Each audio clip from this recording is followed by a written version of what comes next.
Today, we're going to get right into the weeds and I'm going to show you how to open up an account. Now, I'm going to walk you through the steps online up to a certain point, and then part of it's going to be on your own. You do have the 800 numbers that you could call for assistance. In today's modeling, I'm going to choose the Vanguard group and I'm going to choose Fidelity Investments. Again, Schwab is a very good company as well to go ahead and open it with, but I prefer to just limit it to 2 examples. I think the third one's going to follow in pretty much about the same, and you should be able to walk yourself through it. So let's look at opening that account today. Let's look at some of the funding options, and let's have some fun. This is how easy it is to get started and open up a brokerage account. I'm going to show you on the Fidelity site as well as Vanguard. I started with Vanguard. In the search engine, I simply typed in Vanguard open account. So very easy. They make it as easy as possible for you. You're going to go to open an account, and it's going to ask if you're adding to your accounts or if you're a new investor. So we're going to say get started as a new investor. And we're not going to worry about all these selections as of yet. We'll talk about rollovers, transfers in the future. What we're doing is we are opening an account, and you'll see how easy this is, that it's going to walk you through. You're going to open an investing account. They're going to ask if you want it managed or if you're going to do it on your own. For today, I'm going to show you investing on your own. And we're less than a minute in. You're going to select the type of account that you want.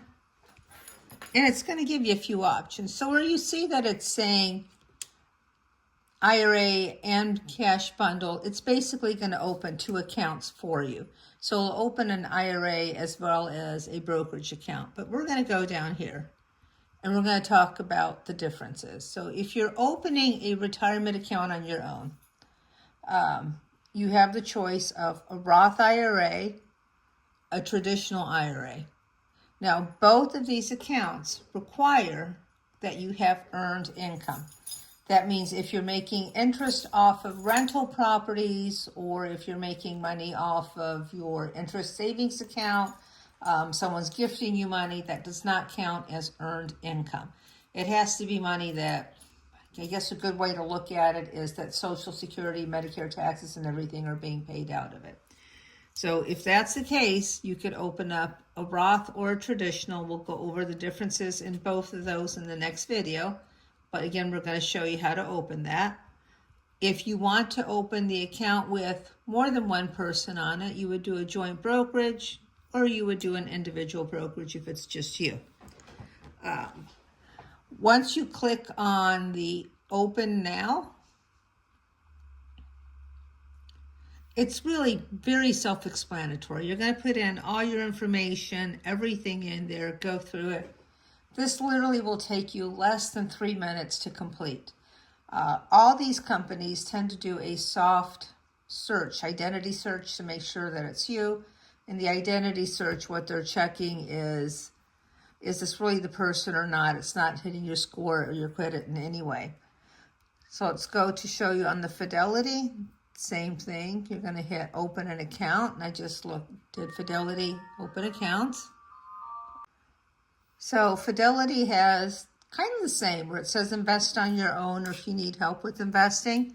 But they also have a category of the different type of accounts that you could save, whether it's emergency savings, educational, medical expenses, or anything. So from this one here, we're going to start with, let's just click the most popular and see what that is. So the most popular are brokerage accounts, Roth IRAs, rollover IRA, which is technically where you move your employer-sponsored plan, as well as cash management accounts.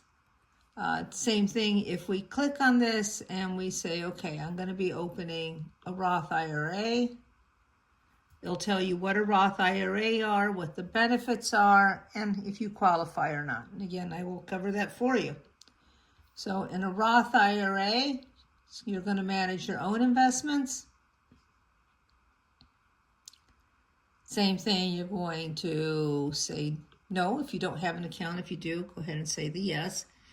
If you have an employer-sponsored plan, ironically, that same login will work here as well. Put in your name, all your information, take you about 3 minutes to complete. Once you've completed the account, okay, now that we have covered how to open your accounts, let's talk about how to fund it. There's a search engine on the top of each of the websites that you're looking at. So if you type in direct deposit, it'll give information direct deposit.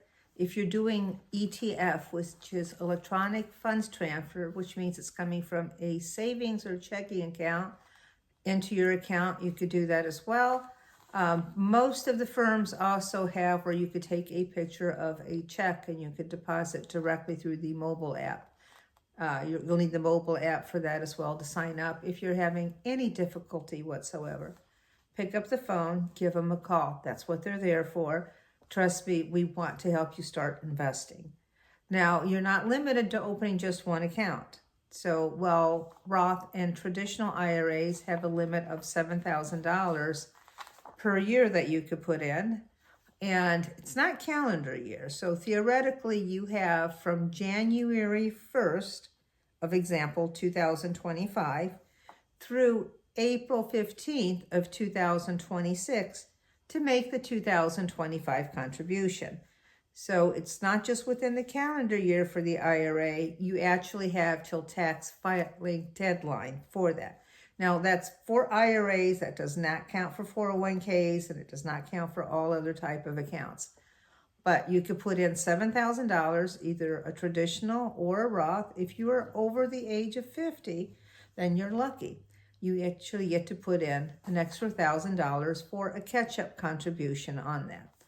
Now, if you're fortunate enough and you could contribute more than just what's in the IRA, you could open the IRA account, you could open up the brokerage savings account. You could put anything in from $100 up to $1 million.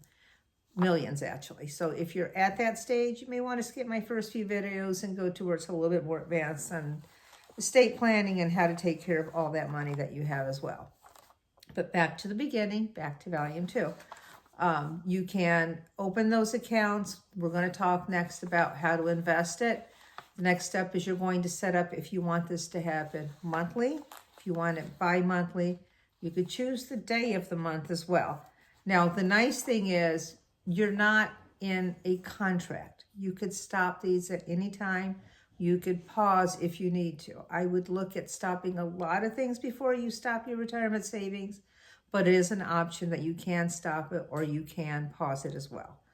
Now, there's 2 steps. One is you've opened the account, you got the money going into the account, but that money's going to go into cash unless you choose the investment that you want it to go into. So we're going to talk about the different investment options in that, as well as talking about the Roth or traditional IRA, 401ks, which one you qualify for, and the tax deduction abilities of those. That's going to be another video. The reason is I try and keep my videos at 10 to 15 points so that you don't burn out and get tired. So I will have another video coming out for you within the week. Please hit the subscribe button. I appreciate you, and I think we're really going to enjoy this retirement journey. Take care.